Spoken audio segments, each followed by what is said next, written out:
I thought I was recording this whole time, but apparently I wasn't. So I made french fries and chicken nuggets, and I'm going to make loaded french fries and put the chicken nuggets and all this stuff on top. So if you want to make these at home, you're going to need cream cheese, and I put that there. It's just the corner of it. I know it looks like a lot, but it won't be when it actually gets mixed in. Whatever kind of cheese you like to put on nachos or stuff like that. Bacon bits, and I'm using onion. This part is optional, and if you want to put like other toppings you put on nachos, you can. So we're basically making nacho fries without nacho cheese. I'm also a person who cleans up while I go, so yeah, you'll see that too. And then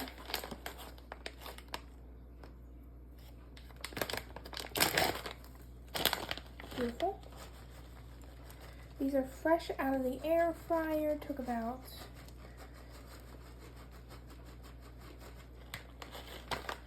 14 minutes. I used that amount of cheese, which looks about right. It's not like I do this every day, so I kind of just like eyeball it. When I do it, I kind of just kind of like shaky, shaky, shake.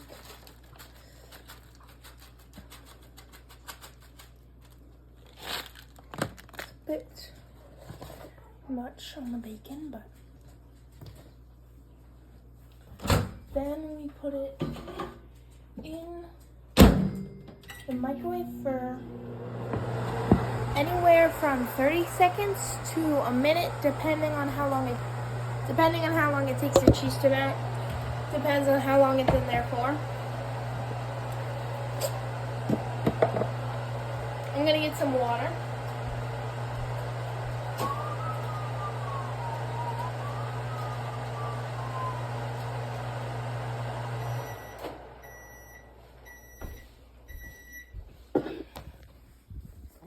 Okay, so I don't think it's done looking from the outside. It's not. Okay, so this is what it looks like so far.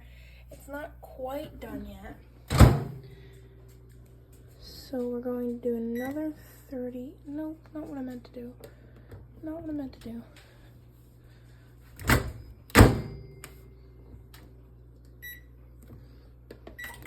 Yeah. And we're